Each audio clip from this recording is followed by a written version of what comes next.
রাতের নামাজও গভীর ছিল, দিনের নামাজও গভীর ছিল। আমার নবীজি মাঝে মাঝে বলতেন, সাহাবীরা তোমরা আমার আলীর মতো নামাজ পড়ো, কারণ আমি জানি আমার আলীর নামাজের মনোযোগিতা কেমন।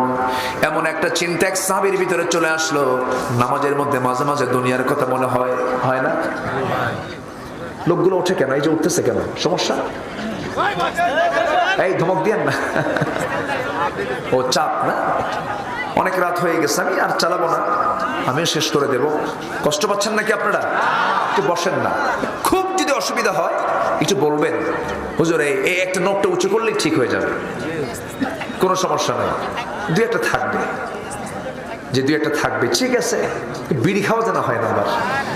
বিড়ি খাওয়ার কিছু লোক আছে না নাই? ওর তো নিম্ন চাপ, আবার কিছু ঊর্ধ্ব চাপ কিছু আছে। বিড়ি খাওয়া চাপ আছে না? আছে না? আছে না? মাহফিল শেষে মহব্বত করে আমাদের কাছে আসে, মুসাফা করতে আসে। প্রত্যেক দিন মাহফিলে মুনাজাতের পর